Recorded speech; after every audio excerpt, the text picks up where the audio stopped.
Salve a todos.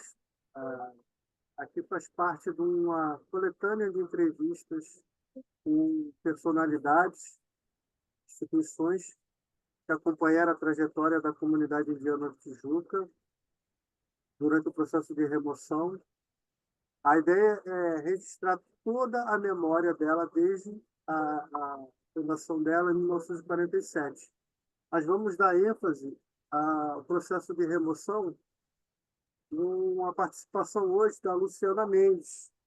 A Luciana Mendes, ela teve uma participação muito efetiva aqui, porque ela acompanhou o Pastoral de Favelas, o Conselho Popular, diversos movimentos sociais, e ela esteve nas reuniões onde a gente realmente teve um desgaste muito grande.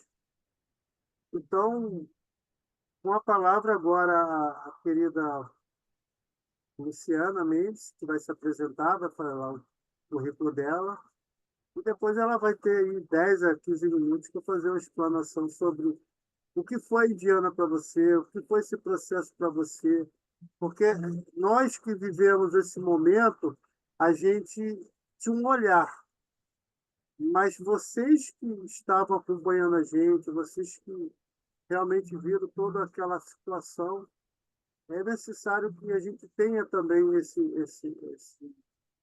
essa memória por parte de vocês, tá bom? Então, agora a palavra é sua.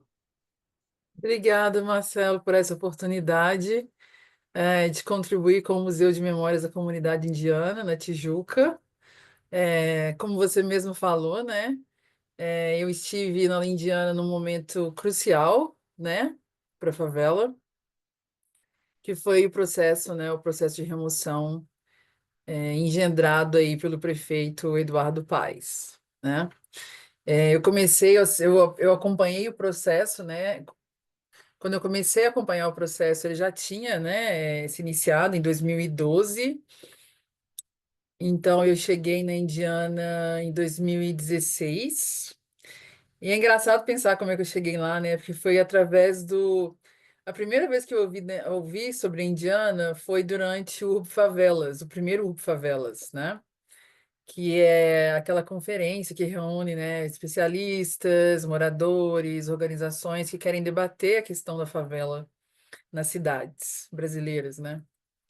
E eu e uma das atividades que eles tinham proposto era visitar algumas favelas na cidade do Rio de Janeiro. E eu tinha um interesse específico nas favelas que estavam passando pelo processo de remoção. E aí o professor Mário Brum, ele estava organizando, né, um campo, uma visita de campo à favela indiana naquele dia. E aí eu decidi ir até lá para ver como era, né? Para conhecer. E ele tinha me falado também de uma liderança, que foi você na época. Ele falou muito bem de uma liderança, falou muito bem de você como liderança é, da comissão de moradores e que valeria a pena eu te conhecer e tudo. E então eu fui, né? Fui com o pessoal do Grupo Favelas, tinham estudantes, tinha representantes de organizações não governamentais, mas a maioria deles estudantes, né? E na época eu estava fazendo meu doutorado em geografia, e estava na fase de entender, né, os motivos das remoções, especialmente remoções em áreas de risco, né, nas áreas classificadas como risco. E é engraçado que a Indiana, né, está às margens do Rio Maracanã e por conta, né, de uma avaliação de risco um tanto quanto questionável e obscura, não se tinha clareza de qual que era o risco que a Indiana corria naquele momento. E aí, né, dava-se a entender que era um alto risco. Um alto risco de quê, né? E aí, quando você visita a favela, né, tem oportunidade de visitar a favela, você percebe que, né, que é uma retórica, um discurso com um objetivo muito claro de justificar a remoção da favela, né? E isso aconteceu com inúmeras favelas, né? 119 favelas naquele período estavam listadas em área de alto risco. E a Indiana era uma delas, né? Inclusive, saiu até uma reportagem no Globo na época falando sobre isso. E aquilo me chamou muita atenção.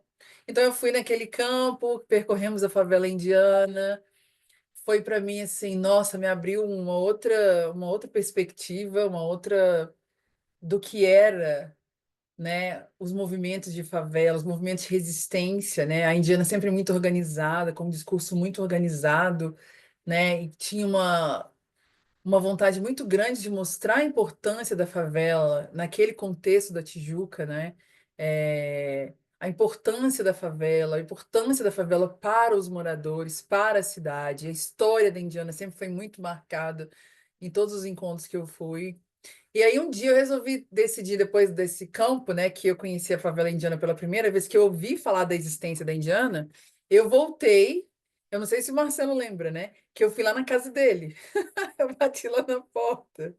Eu acho que você estava meio ocupado, não lembro, mas assim, eu bati na porta e acabou que dali a gente, né, teve uma conexão tão boa e foi tão assim, para mim foi tão marcante, porque você me abriu também uma possibilidade de entendimento da questão das emoções que eu não tinha até então, né?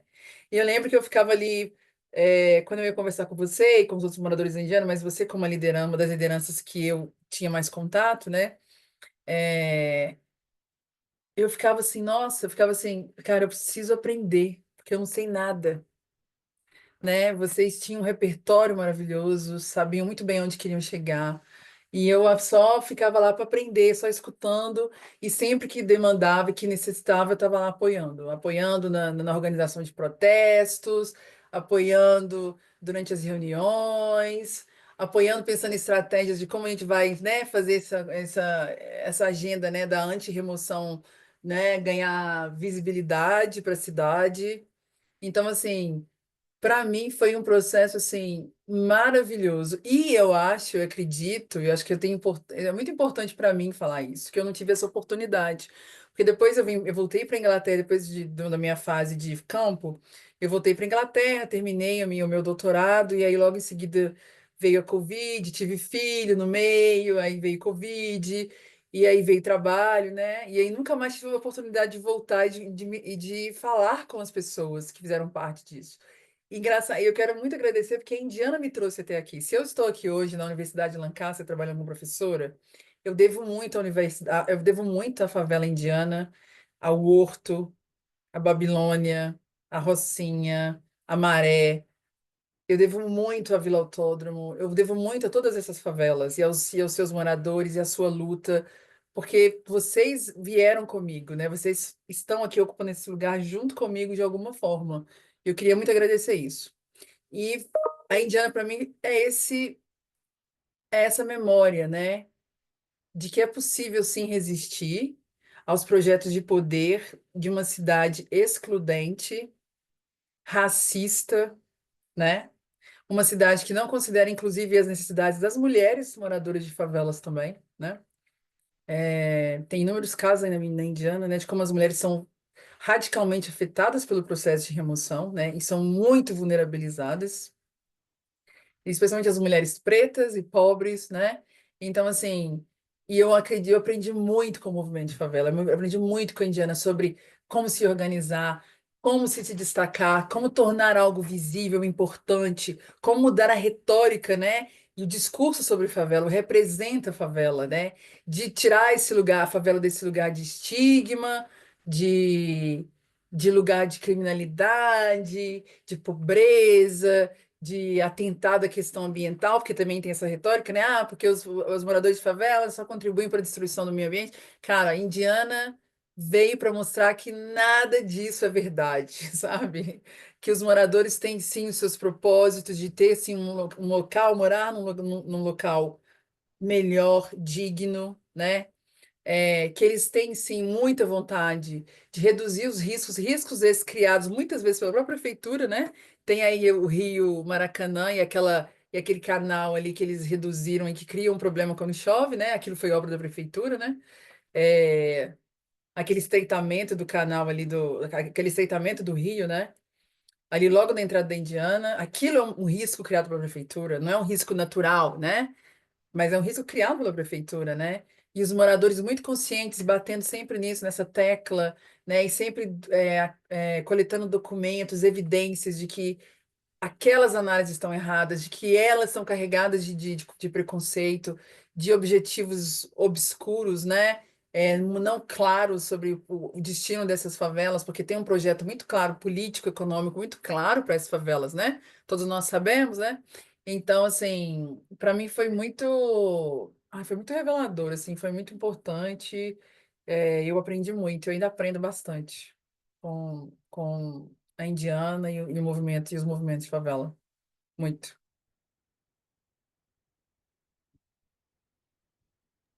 Resumiu bastante, né? Essa tua trajetória.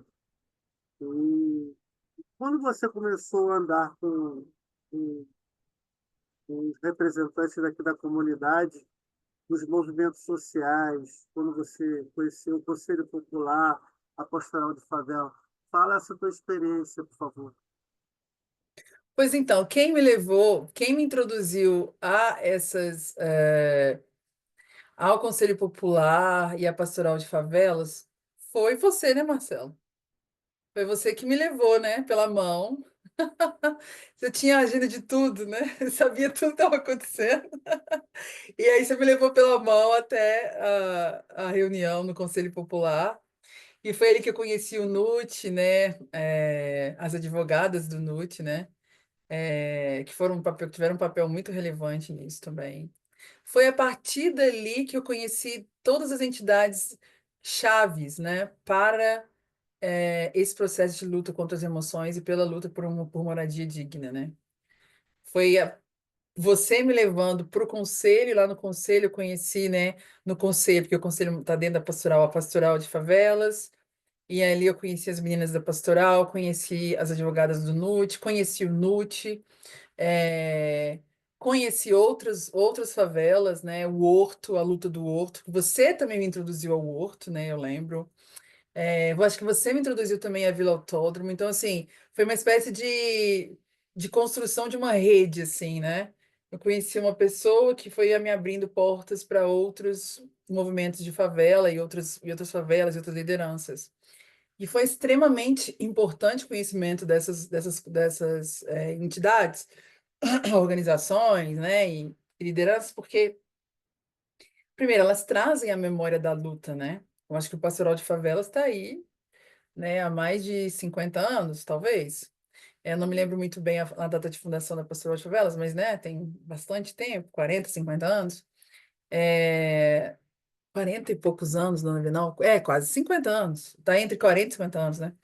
É, e que tem a memória da luta, né? Do processo de luta contra as remoções, né? Ainda lá na década de 80, né? Final da década de 70 e década de 80. Então, assim, foi muito importante conhecer a luta da pastoral e como que a pastoral, ela municia os moradores, né, que estão interessados na luta contra as remoções, né? Como a pastoral ajuda esses movimentos também, né? Primeiro, colocando todo mundo junto para discutir os problemas, definir estratégias. Isso foi muito importante, né? Esse trabalho direto, né? Porque não é simplesmente um trabalho de organizar a resistência do ponto de vista é, mais orgânico, mas também de, de organizar as comunidades do ponto de vista legal, jurídico, né? E aí é que entra o NUT, do ponto de vista técnico, né? Aí é que vem os voluntários que fazem parte, né? Os profissionais que voluntariam também e que ajudam, né? A construir todo esse arcabouço, né? De voluntários, de especialistas, de lideranças, de moradores, para construir, né? Uma narrativa contra as emoções. Então, assim, tanto o NUT, quanto a Pastorão de Favelas, quanto o Conselho Popular são entidades que desempenham um papel crucial nesse processo, né? Não só na luta pela remoção também, mas na luta pelo reconhecimento dos direitos dos moradores de favelas, né? Pelo direito de existir das favelas, né? Porque as favelas têm o direito de existir na cidade, né? E elas podem existir de uma maneira melhor, né? Com justiça social, com acesso a saneamento, com acesso a áreas verdes, né? Com acesso ao que há de melhor na cidade. As favelas têm direito a isso. E as entidades, eu acredito que elas tragam isso também, né? Elas ajudam a compor, né, e a defender essa ideia de uma maneira mais articulada e eu acredito, se eu pudesse falar dessas atividades seria dessa forma. Bom, você tocou no assunto dos movimentos sociais e a Indiana participou, e essa participação ela se deu numa construção de dentro para fora, porque, na verdade, nós precisávamos ter visibilidade. Nós, quando conversávamos uns com os outros, por exemplo, eu converso com você, você sabe o que eu estou passando. Você conversa o que você está passando para mim. Só que o nosso ponto-chave sempre foi a divulgação, para É, que nossa luta não ficasse somente ali dentro. Então, quando a gente se une aos movimentos sociais, não foi no sentido de aparecer, mas no sentido de coletar conhecimento sobre o que os outros estavam passando, para a gente construir a nossa própria forma de se defender. E quando você apareceu aqui, que você falou, olha, eu estou fazendo um estudo sobre a comunidade, as comunidades, né? Aí eu aprendi naquele momento que não adiantava eu falar para você. Eu tinha que pegar você pela mão e falar assim, eu quero que você veja com seus próprios olhos como é que está acontecendo as coisas. E você aceitou esse desafio, né? Tanto é que você depois até participou de movimentos onde só tinha realmente moradores de comunidades, mas você acabou sendo inserida neles, né? Tipo, na Nossa, União Comunitária que te abraçou, né? E a união tantos outros comunitária lugares, nesse tempo. Rocinha Sem Fronteiras, e tantos outros lugares, né, do Laboriú, tantos outros lugares, que na verdade a gente não queria mais pessoas de fora. Mas você sentava e você já estava como se fosse da casa, né?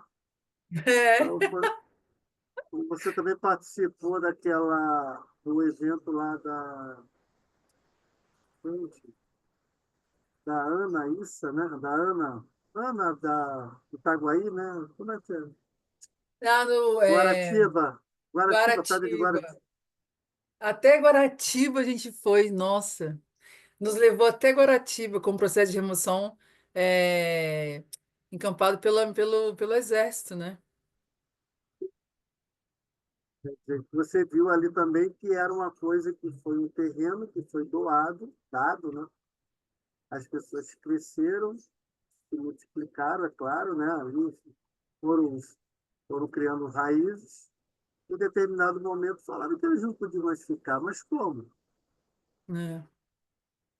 Então, foi importante o seu depoimento, Luciano. Você tem algumas considerações para fazer? Não, foi muito rápido. Não, ó, eu tenho muitas, nossa. Mas assim, para destacar o Marcelo, eu acho assim, como você falou, né?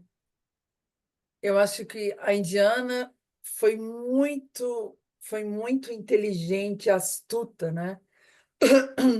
Quando ela se propõe a comissão, né, e os seus moradores, né, as lideranças que estavam, né, interessados na permanência da Indiana, né? Eu acho muito interessante porque vocês, como você mesmo falou, né, vocês se propuseram a aprender com os outros movimentos, né?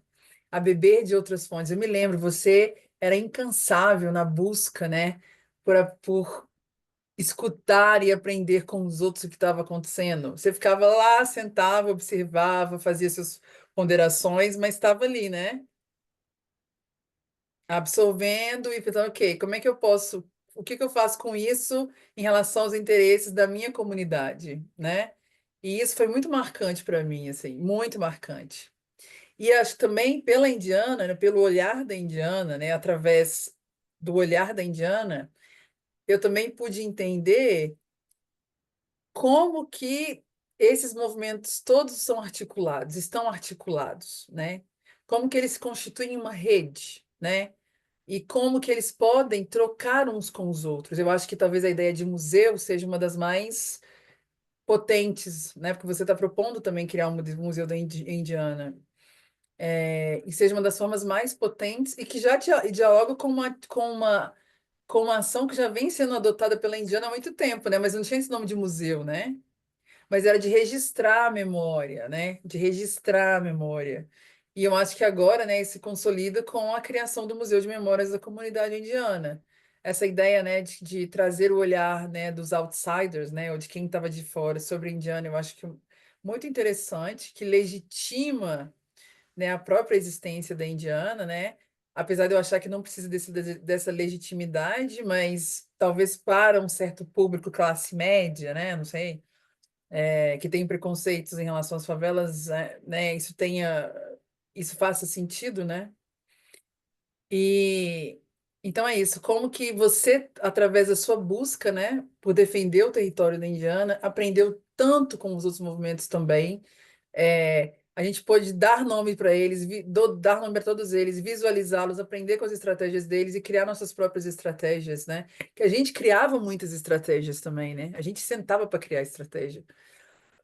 No período que a gente teve, que a gente estava junto, ali na luta, foram o quê? 3 ou 4 protestos que nós organizamos? A gente chegou a organizar protesto em frente à casa do governador, né? Perdemos as contas. A gente chegou a pregar protesto na prefeitura, teve o Natal a Natal, até eu esqueci o nome, a gente fez um Natal, 2 dias, né? Reuniu lá na frente da prefeitura, fizemos uma ceia, né?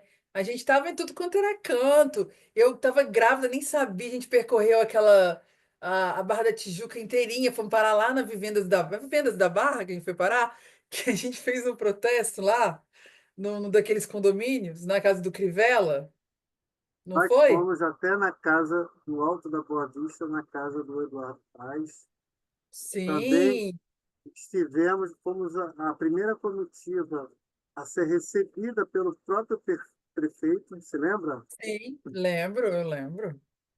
Então, quer dizer, claro que isso aconteceu antes de você chegar na Indiana, mas eu estou falando que antes do Urbe Favelas, nós já tínhamos, nossa, a gente já tinha plantado muito, Já porque tinha. porque isso tudo é que deu força para que nós tivéssemos os embasamentos jurídicos acatados mediante a apresentação pelo NUT. Porque o NUT ele fazia o documento, mas alguém me perguntava, mas será que eles querem ficar? Então a gente tinha. Assim, a gente é da época do CD, né? CD-ROM. Hoje é tudo nuvem, né? Nossa, foram mais de 14 CDs só de informações sobre a comunidade indiana. Mapas, cartas, depoimentos, vídeos, filmagens. Tudo nosso está guardado aqui, claro. Mas, Sim, assim, é que são tantas informações que, quando você fala assim, não há necessidade da gente fazer essas entrevistas, entre aspas, é porque hoje a gente tem o famoso podcast.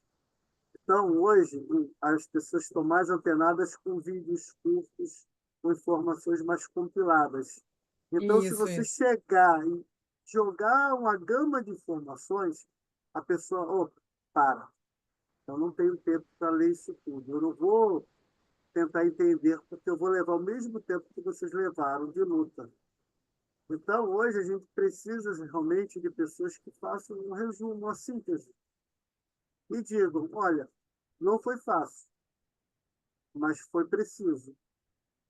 E foi inevitável e deu certo. Foi, deu certo. A Indiana tá aí. Tá de pé, firme e forte, buscando sua identidade, se mostrando para o mundo. É um exemplo a ser seguido. E não, eu sou fã da Indiana. Hoje, nós hoje somos, de alguma forma, sempre citados. E tem pessoas, às vezes, que falam sem conhecer a história. É, O Museu de Memórias, ele vem justamente não para ser aquele museu tradicional que a gente mostra algum acervo, mas tudo isso aqui, em algum momento, alguém vai pesquisar e vai falar. Eu gostaria de saber como é que essa história aconteceu, entendeu? Então, assim, O propósito desse museu é justamente esse, que a história não se apague. Entendeu? A nossa frase é: não podemos deixar que a história se apague.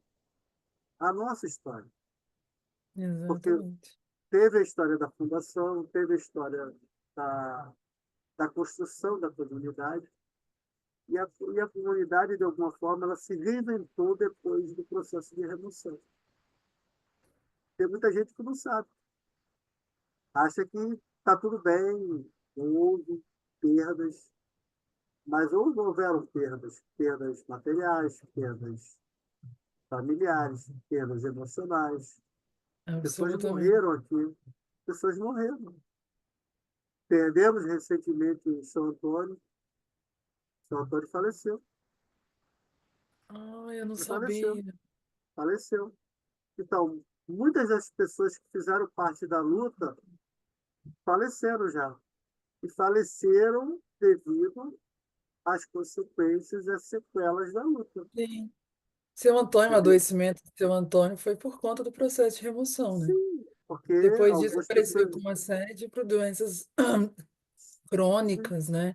A esposa dele faleceu, o que foi um grande trauma para ele, né? E acho que ele nunca superou a perda da esposa e ela falece por conta desse processo violento que foi o processo de remoção, né? Na E a gente Indiana. aproveita esse teu depoimento e insere a história do Santo Antônio. E foi uma das peças fundamentais para que nós pudéssemos estar aqui hoje conversando. Entendeu? Exatamente, foi ele que busca primeiro, né, a pastoral, né? Pastor, pastoral de favelas, uma pastoral agregada ao NUT. E depois, consequentemente, aquela coisa dele falar, não podemos desistir, que ele era um cara bem enfático, né?